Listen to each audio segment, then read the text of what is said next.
জাপা তো 90 সালেও বলছে অনেকে জাপা শেষ, তো শেষ হয়েছে 90 সালে। ব্যাপারটা খুবই যারা রাজনীতি বুঝে না, যারা রাজনীতির হিসাব নিকাশ বুঝে না, যারা ভুইফো রাজনৈতিক নেতা এবং যারা মৌসুমী রাজনৈতিক নেতা, তারা এই ধরনের ন্যারেশন দাঁড় করাতে চাইবে।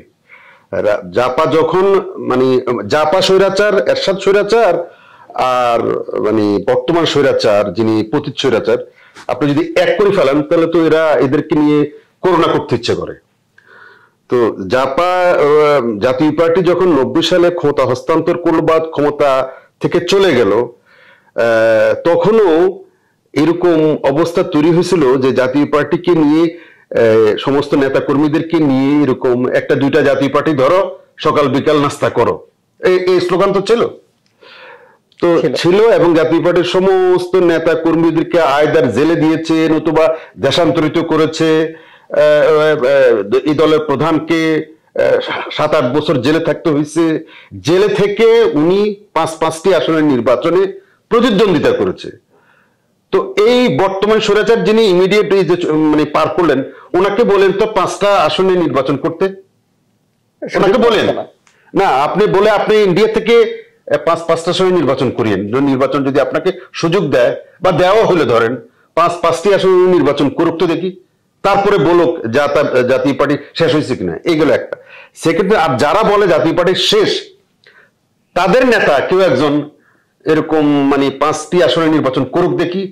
বা 90 সালের আমাদের জাতীয় পার্টি সরকার পতনের পরে, চলে যাওয়ার পরে, একটা তাদের ভাষায় স্বৈরাচারী সরকারকে আপনি মূলোৎপাটন করলেন, কোনো জায়গাতে রাখলেন না, রেডিও টেলিভিশনে রাখলেন না, মানুষ ওনারা সব নেতা কর্মীরা পলায় ছিল, জেলে থেকে নির্বাচন করলো, মানুষের কাছে যাইতে দিলেন না। তারপরও 91 সালে 35টি আসনে তারা জিতলো এবং 100টি আসনে হাড্ডাহাড্ডি লড়াই হলো। 100টি আসনে হাড্ডাহাড্ডি লড়াই হলো, 35টি আসনে নির্বাচিত হলো। এই যে স্বৈরাচার যে গেল, এদেরকে নির্বাচন করতে দিয়েন তো। বলা হচ্ছে যে এরা এখন তো অনেকে বলা বলি করতেছে যে 20-30টার বেশি পাবে না, বলা আমি জানি না, সত্য মিথ্যা জানি না। যদিও বা মূলোৎপাটন করা সম্ভব না, কোন রাজনৈতিক দলকে মূলোৎপাটন করা সম্ভব না, কিন্তু আপনাদের ভাষায় তো, অনেকের ভাষায় তো স্বৈরাচার ছিল।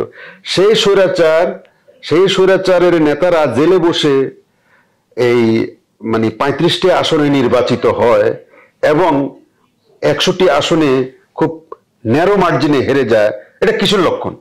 তো তখন তো জাতীয় পার্টি শেষ হয় নাই, তখন তো মাত্র জাতীয় পার্টির মাত্র পতন হয়েছে, তখনই শেষ হয় নাই। তারপরে গেল 96 সালেও জাতীয় পার্টি শেষ হয় নাই।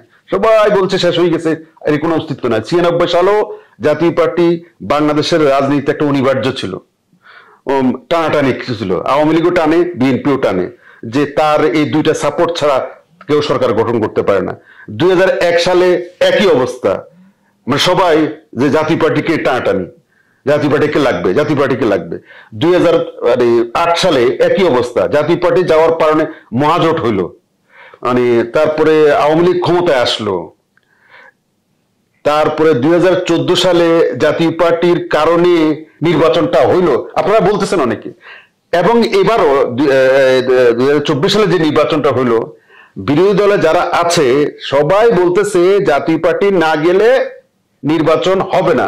তাহলে একটা শক্তি যদি না থাকে, তাহলে আপনি তাকে নিয়ে শেষ হয়ে কেমনে? আপনি একদিকে বলতেছেন জাতীয় পার্টি শেষ হয়ে গেছে, আরেকদিকে তাকে বলতেছেন তাকে সে যদি না যাইতো তাহলে নির্বাচন হইতো না। এটা মানেটা কি? এটা মানে হচ্ছে এটা শক্তি আছে। আপনি ব্যাপারটা তো আপনি নিজেই বলতেছেন, আপনি নিজেই বলতেছেন জাতীয় পার্টি ক্ষয়িষ্ণু, জাতীয় পার্টি কিছুই নাই, দুর্বল, মাজা ভাঙ্গা, কোমর ভাঙ্গা। তো ঠিক আছে, কোমর ভাঙ্গাই ওকে মানলাম, তো সেই কোমর ভাঙ্গার কাছে আপনি কি আশা করেন? আপনি কোমর ভাঙ্গার কাছে কিছু আশা করেন কেন? সে তো ছোট দল, আপনার তুলনায় ছোট দল, তাকে কি করবেন আপনি? কথা সেটা না, যারা দেখতে নেই তেমন ভাগে। এটা আমাদের রাজনৈতিক বক্তব্য, রাজনৈতিক আপনার রেটরিক। আপনি বিরোধী দলকে বা কোনো দলকে আপনার যে আপনার রাজনৈতিক শত্রু তাকে ঘায়েল করার জন্য এগুলো বক্তব্য, এগুলো ধোপে টিকে না। মানুষ জাতীয় আওয়ামী লীগের যেরকম সাপোর্টার আছে, বিএনপির যেরকম সাপোর্টার আছে, জাতীয় পার্টির সাপোর্টার আছে, ভোট ব্যাংক আছে, ভোট বেস আছে, হয়তো তাদের তুলনায় কম আছে। এই যা আপনি এটাকে তো আর মানে অস্বীকার করতে পারবেন না। আপনি অস্বীকার করলে আপনি কি কারণে যাই না, বাস্তবতা হচ্ছে জাতীয় পার্টি শেষ হয়ে যায় নাই, এবং জাতীয় পার্টির প্রাসঙ্গিকতা, জাতীয় পার্টির ইউজফুলনেস এবং জাতীয় পার্টির প্রয়োজনীয়তাটা এবং পাওয়ার পলিটিক্সে জাতীয় পার্টি একটা ব্যালেন্সিং পাওয়ার, একটা নিয়ামক শক্তি। জাতীয় পার্টি যেদিকে হিলে যায় সেদিকে খবর আছে, আর যেদিকে আপনি জাতীয় পার্টি আপনার উপকার যেমন করতে পারে অপকারও করতে পারে।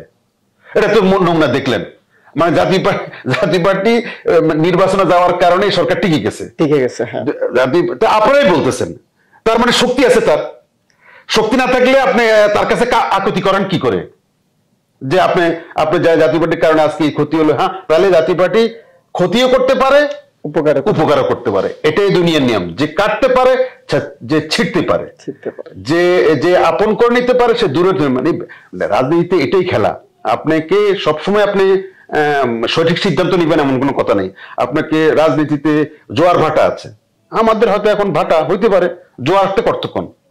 আর সবাইকে তো চিনে আছে, মানুষ সবাইকে চিনে, আপনারও চিনে, এক্স ওয়াই জেড সবাইকে চিনে মানুষ, কে কি মানে সব মাসকে মানুষ চিনে। প্রত্যেকেই বাংলাদেশের, আপনি যদি কোনো কিছু বলেন আপনি স্বৈরাচারের সাথে আতাত বাংলাদেশে ক্রিয়াশীল বড় রাজনৈতিক দল সবাই করছে, সবাই করে। ইন্ডিয়ার সাথে দহরম মহরম বাংলাদেশের বড় রাজনৈতিক দল সবাই করে, শুধু আপনার জাতীয় পার্টি করছে। এখন তো ইন্ডিয়ার সাথে বলা হচ্ছে তো এরকম, তো আমি কি বলবো, আপনারা তো আমার সাথে ভালো জানেন। এই ক্ষমতা যাওয়ার জন্য ইন্ডিয়ার সাথে যেভাবে নতজানু হয়ে থাকা, তো এবং ইন্ডিয়ার সাথে যেভাবে এগুলো কল্পকাহিনী তো আমরা শুনতেছি না। এখন এগুলো সত্য, যা বটে, যা রটে তা বটে, কিছুটা হলে তো বটে।